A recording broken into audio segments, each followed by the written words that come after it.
Hello, my name's Sandra Jones and I'm the Clinical Director here at East Cheshire Hospice. On behalf of the hospice, I'd like to welcome you to the hospice and hope that you spend many an enjoyable hour here with us. So we thought it would be useful if I told you what services we have here at the hospice. And I'll start with myself first, if that's okay. As I say, I'm Sandra Jones, I'm the Clinical Director. So I'm responsible for any of the patient services, any of our services that touch a patient. I'm also the registered manager, so that means that I'm registered with CQC. I'm 1/6 of the senior management team, and I'm also the safeguarding lead here at East Cheshire Hospice. So many people think that East Cheshire Hospice comprises of the inpatient unit only, but there's much more to the hospice than just the inpatient unit. So I'd just like to take a few minutes to talk you through the services that I manage. So quite rightly, there is the inpatient unit, and that's a 15-bedded unit, and we take patients on that unit for symptom management and end-of-life care. It's not unusual now for our patients to have multiple admissions to the inpatient unit for maybe symptom management admissions, and then choose to have end-of-life care with us or with our other service, Hospice at Home. Patients are usually admitted to the inpatient unit for 2 weeks if it's a symptom management admission, or for any amount of time that they need our care for. We are not a long stay unit, and we do tend to work on the gauge of 2 weeks. On the IPU, the nursing staff are supported by advanced nurse practitioners, a medical team, allied health professionals, social care assessor and chaplaincy, and that's just to name a few. And also we've got our fantastic housekeeping and catering teams that dip in and out of the IPU. So the IPU is open to admission 7 days a week, and we take up to 2 admissions a day. We're supported out of hours by a team of palliative doctors. They're the local GPs that have got an interest in palliative care. And again, that's a service that's needed within our community.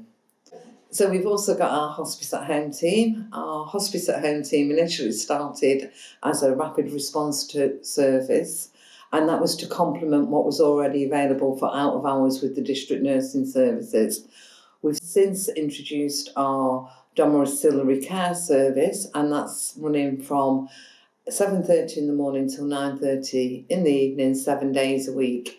And that's to provide high-level palliative care for patients that want to stay at home and are in receipt of continuing healthcare funding. We also provide some carer breaks as well. It's very important that we look after our carers so that they've got the skills and the resilience to carry on looking after their loved one at home if that's what they want to do.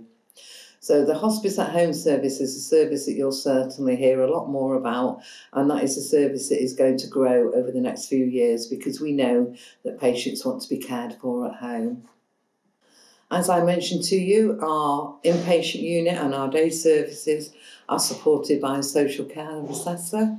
So we share our social care assessor with Cheshire East, and Julie Hagan, she works with us for 3 days a week and Cheshire East for 2 days a week. And she helps mainly on the IPU with difficult discharges, whether that's to a nursing home or whether for the patient to go home. But she also helps with our carers in the Sunflower Centre, making sure that they're getting all the support that they need to keep their loved one at home. And she's just started doing some work with our Hospice at Home team as well. We have our dementia services. I'm not sure whether you'll be aware that we have an Admiral nurse here at East Cheshire Hospice, and we're one of 14 hospices in the country that have an Admiral nurse. An Admiral nurse is a very specialised dementia nurse, and we know that dementia deaths are going to outstrip all the other palliative care deaths in the next few years, so we have to be ready for that. We've started to develop our dementia services. Some of our inpatient rooms are decorated in a different way, so they're much more dementia friendly. We've got dementia friendly bathrooms. In the Sunflower Centre, we run a dementia carers wellbeing programme, and that is aimed at the carer of the person with dementia, and that's to give the carer the skills and resilience to look after the person with dementia. But they bring the person with dementia with them to the Sunflower Centre, where we've got trained dementia buddies to interact and look after the person with dementia. This was an innovative new programme about 3 years ago that we started, and this has now been replicated throughout the country. If the person with dementia settles with our staff in the Sunflower Centre, they are then given 8 weeks of daycare, 1 day a week, so that the carers of the person with dementia actually gets a carer break at least 1 day a week. They can then go on from our Dementia Carers Wellbeing Programme to Dementia Companion Service, and that's where we've trained our volunteers to be companions in the community to people with dementia. So again, that the person who looks after them gets a little bit of downtime, can go off and get the hair done, can go off and do the shopping, can go out for a coffee, knowing that their loved one is being cared for. We also, in our Sunflower Centre for our dementia services, run a Singing Together programme, and that's one Friday per month in the Sunflower Centre, and then that again is open to anybody to come to, and that's really uplifting. If you get a chance, I would go in the Sunflower Centre on a Friday morning just to hear the singing that goes on in there. It's great fun.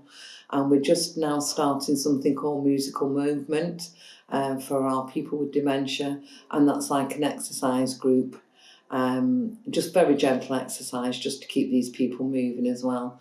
So our dementia services is something that we are growing, and we need to be ready for the future. We've got our bereavement services, so that's split into two at the moment with adult and child bereavement services. So our adult bereavement service is headed up by Helen Wilkinson, and she's supported by paid sessional counsellors. The adult bereavement service was usually only open to people who had been touched by a death by one of our services at East Cheshire Hospice.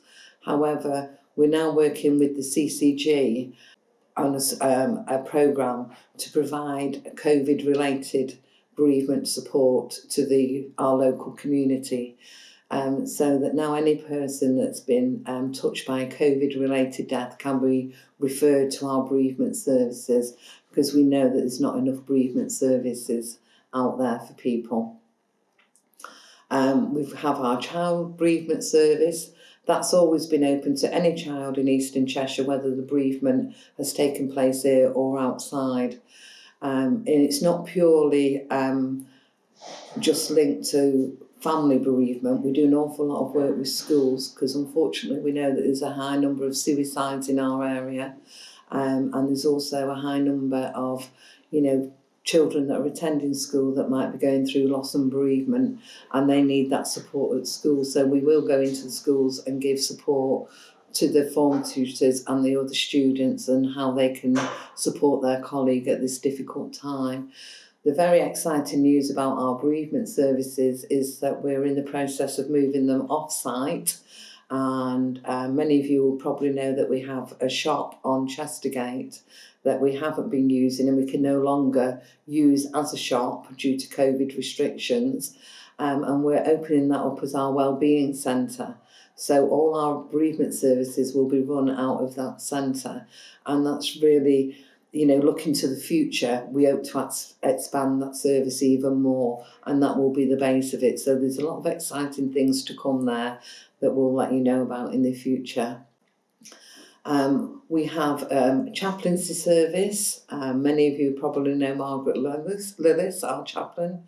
Margaret is supposed to work 24 hours a week. She usually works about 24 hours a day. And Margaret's here for everybody of all faith, no faith or any faith. And she's an integral part of our team, especially on the inpatient unit. She does also see patients that attend the Sunflower Centre, and will go to do home visits to our hospice at home patients as well, if she's needed to. Complementary therapists. We have a team of complementary therapists. and they work with our patients again across all the services. We had just started them going out to patients in the community that were in our hospice at home service when COVID hit. So unfortunately we've not been able to carry that on at the moment, but they have continued to provide complementary therapies to our inpatients and our day service users, as well as a lot of our clinical staff. So complementary therapy, the aim of that is to complement the medicines that we're giving, but also to make sure that the patient is calm and relaxed and that we're addressing the patient as the whole spiritual need. We have Faye Mitchell in our Sunflower Centre, that's our art psychotherapist. And again, I think we're one of 4 hospices at the moment that have an art psychotherapist. Faye does very high level intervention with patients and their families who may be stuck with their illness or the impact of their diagnosis. So it's much higher than normal interventional counselling. It's to try and move these patients on into a better place, to try and get them to understand their illness and what we can help them to do to manage their illness going forward. We have a lymphedema nurse specialist. Joy Stevenson is our lymphedema nurse specialist, and this is very specialised massage or garment fitting, because especially the ladies, if they've had breast cancer and they've had some lymph nodes taken out from under their arms, sometimes their arms can swell and that can become very uncomfortable and quite disfiguring. So Joy will do specialised massage on these kind of patients and apply fitted garments, and she keeps people under review in that service. We've also got, in the Sunflower Centre, we've also got our occupational therapists and physiotherapists, and they see patients again across both inpatient unit and the day services, and they do have some outpatients as well. So one of the things that somebody might come for outpatient for is acupuncture. Our physiotherapist is a trained acupuncturist, and we use that an awful lot for pain relief. Those are the services that I manage, and I hope you found that useful.